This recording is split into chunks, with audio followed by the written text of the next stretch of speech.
Hey everybody, it's Lee right here. So I know this is a writing channel primarily, but there's an event coming up. I'm sure everybody knows about it.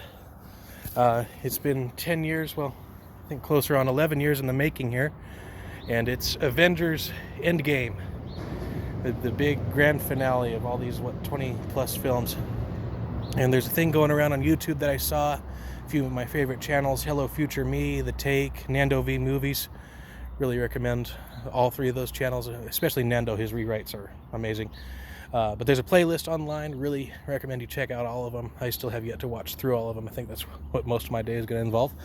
But it's called One Marvelous Scene, and each of these YouTubers are taking a scene from the Marvel universe and they're talking about it. And so I thought my scene would be I Could Do This All Day from Captain America's Civil War. And it's two scenes, but I prefer the one in Civil War, but it does have its roots in the very first Captain America movie, where he's fighting a bully in an alleyway, and I think the bully says to him, once he's had him beaten and shoved into a trash can, don't you ever quit, or you don't know when to quit. And Steve Rogers, little scrawny kid, stands up, fists raised just below his chin. I could do this all day. And and you can tell, he's going to keep on. He's not going to quit even if it kills him. Unfortunately for him, Bucky Barnes comes along and rescues him. Fast forward 80 years, and Bucky Barnes has been subdued by Iron Man, Tony Stark, because Bucky Barnes killed Tony's mom. And Tony's pretty much emotionally hulked out at that point. He's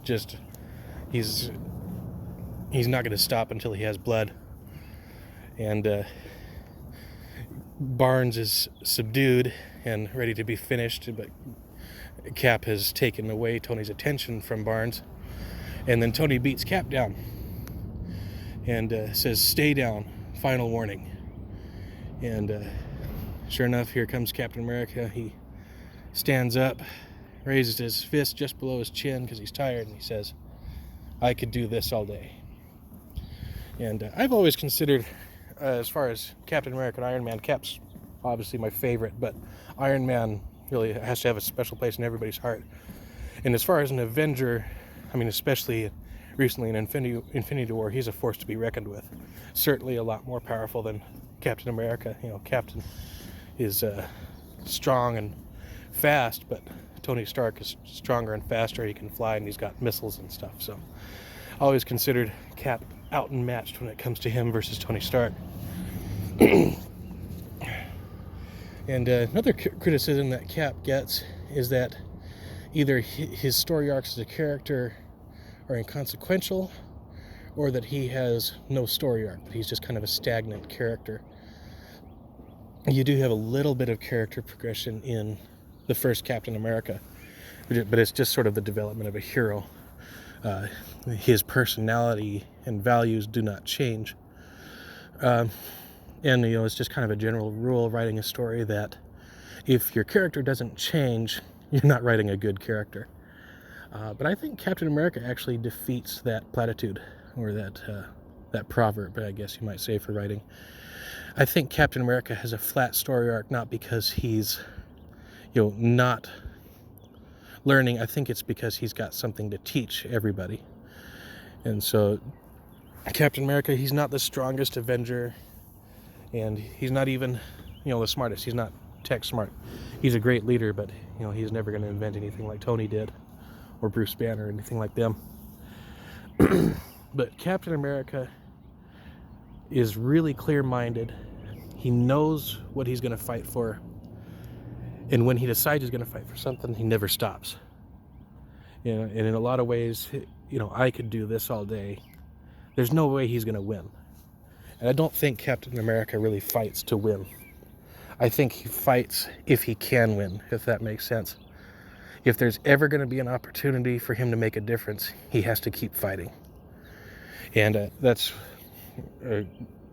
probably one of the reasons why he's alive for this Endgame movie, is because of all of all the movies that they made, if there was ever a time where someone was needed who just kept fighting regardless of the odds, it's when Thanos has snapped half the universe out of play. And I think we could all learn from that when we can set our values up high, and this is the line, we don't cross it. Actually, that's an Iron Man line. This is the line, we don't cross it. This is how we do business, the first movie. So there's a little bit of that in there too. But you set up your values and you enforce them. And if we don't have values, we're not going to last. We may as well be, crying in a corner, or, beaten down, left in that trash can underneath that bully, or on the floor, Iron Man, stay down, final warning. There are some things ignoring those final warnings for. And we see the people like that in real life. Captain America is from the greatest generation, and I really think that's a true statement. So many people willing to go out and be heroes, all of them knowing that there was a good chance they weren't going to make it home. So, and our world still has that today, and I think we should all aspire to be that sort of person. We set our values and we fight for them, not to overcome necessarily, but we fight in case we can win, because it's worth it, even if we fail. Anyway, thanks for listening to my little rant. Really excited to go see the movie here, and look forward to more writing videos soon. So we'll just keep coming out here at the seaport and just enjoying our writing craft. God bless you all. Bye-bye.